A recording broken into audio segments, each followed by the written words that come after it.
Hello and welcome back to Substream News. I'm sorry my voice is a bit strained today.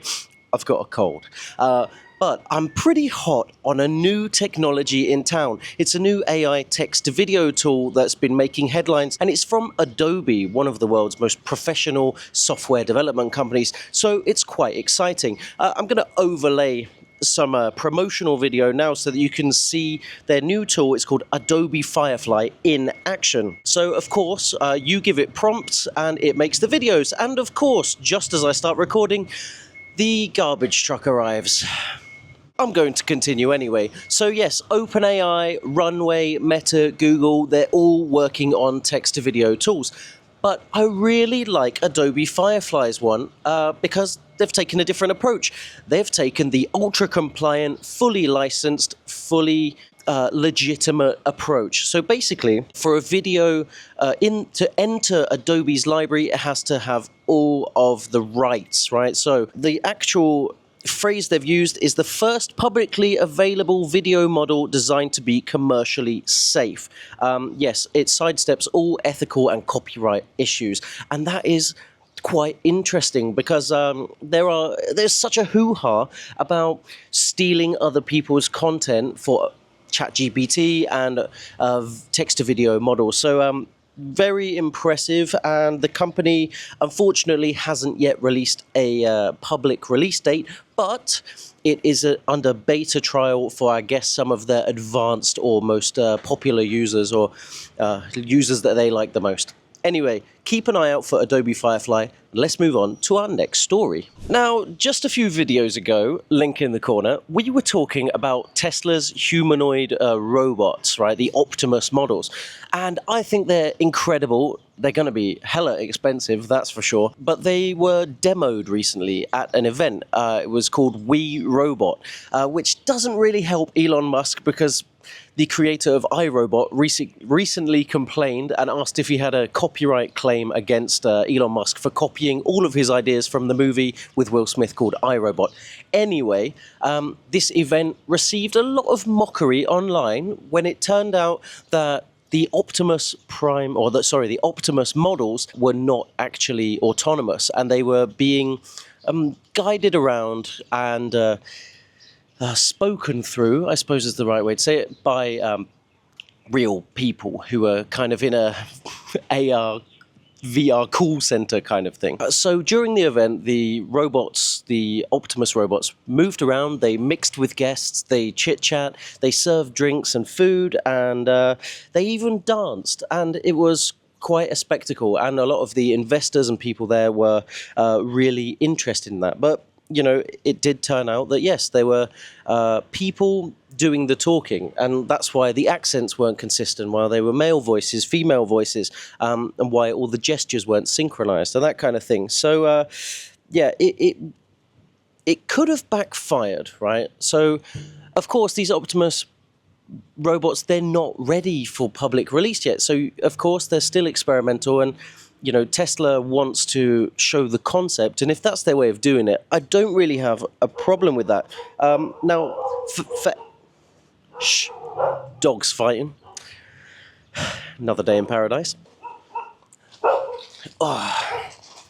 There's a tech analyst called George Gianarikis, and he had this to say, and this is a great quote: "The dexterity shown and developmental progress exhibited by the robots were off the charts. And as Mr. Musk has pointed out before, the robotics industry currently does not have a well-developed supply chain.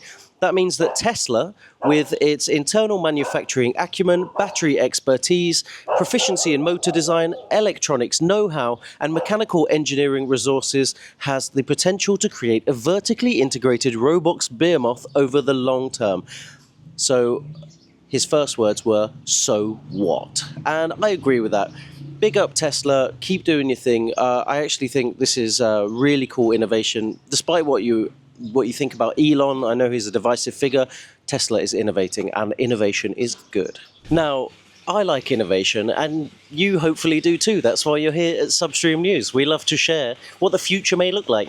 Now, this latest invention that's been making headlines was not part of a future that I had envisioned, but Gen Z have other ideas, and what do I know? I'm just an elderly millennial. Yes, So it turns out apparently that having extended fingernails, like acrylics, is very popular among Gen Z because Gen Z feel that it's an expression of their identity and they love that. And so, well, good for them. But that has a bit of an issue in the workplace, not because of any dress code, but because keyboards, modern keyboards, especially on Macs, are very smooth, right? They're streamlined so that when you close the MacBook, it allows the design to be thinner and more sleek. If you have long nails, it's really hard to type because you have to type with the nails. So how have they counteracted that? Well, this wonderful new invention, I've got a little photo of it here. This is the Tippy Tap. What a great name. Oh, okay. So Sarah Young Wang, she had a manicure dilemma, and so she designed, the Tippy Type. What a great name. It's only $45. It's a silicone covering for your keyboard that allows you to type even if you have long claws. It's here. This quote from her says, "Honestly, I know it's such a small thing, and many might say to just cut them and move on, but my long nails bring me a lot of joy, and to think about having to live without them just makes me sad." Well, Sarah, great invention. I love that. Let's move on to the next story. Guys, if you have long nails and you need to get them, the link to all our stories, as always, down in the video description. Don't forget, if you like our content, drop us a follow, drop us a subscribe. Why not? It's free. It's free. It's free. Right, let's move on. There's another invention that I was reading about this week, and I had to share with you. It's a little bit grim. It's a toilet poop camera. I thought it was satire. You might think it's satire. It's definitely not satire. I wish I was joking. Yes, an Austin-based startup has come up with a poop camera. It clips onto the side of your toilet and takes photos of your poop. Why on earth would it do that? Well, actually, it's for your health. It's because how our stool tells a lot about our health and the state of it. And AI can now study your photos of your poop to tell you about your gut health, hydration, and things like that. And they're calling it artificial gut intelligence. It's trained, so the data model, the AI training model, is trained by physicians to help you understand what your waste is trying to tell you about your health. Now, importantly, all photos are anonymized, so you've no risk of your poops getting leaked. Oh, I should tell you the name of the camera is Throne, and I think that's wonderful. I'm going to give you a quote here from the company. It says, "We only capture images of the contents of your toilet bowl. Any other data is irrelevant to our mission and could compromise our ability to provide accurate health insights. We use image recognition technology to automatically delete any non-relevant images. This ensures that only toilet-related data is retained." Do you think this invention is shit or brilliant? Let me know in the comments. Let's move on to the next story. And if you want to buy one, remember, link in the video description. We don't take commissions. It's just a link to the story about this release. Let's go. Oh, I'm sure at some point you must have seen the Las Vegas Sphere. It's that gigantic sphere in Las Vegas. You'd never guess. It's massive. It cost billions of dollars. I believe $2.3 billion. But it must be getting lonely because it's the only one in the world. Yes, it was a world first. Not for long. Abu Dhabi is about to start building the next one. Well, they haven't released a timeline or a budget or basically anything, but they said they're going to do it. They haven't named it or anything, but they said it's going to be on the same scale, so approximately the boats about the same size. Now, Abu Dhabi, interestingly, has a public plan to become a major tourist destination akin to Dubai by 2030. And so this may fall in line with that, which would give them, 5-6 years to build the Abu Dhabi Sphere. I think that's pretty awesome. I do think they're cool. Of course, they're highly resource intensive, but if used well, they can be pretty incredible, and they generate a lot of revenue. Anyway, let's move on to the next story. Guys, we're on to our final story. Substreamers, I'm so glad you've joined us. Now, I just want to tell you about a brand new airport that's opened in Nuuk, Greenland. Yes, Greenland is not really on many people's tourist agendas. Actually, the capital only has 18,000 residents. It's not really a hotspot. yet. But part of the issue was they didn't have a very good airport. Well, now they do. Nuuk, N-U-U-K, the capital of Greenland, which falls under the Kingdom of Denmark, but it's an autonomous region, not its own country.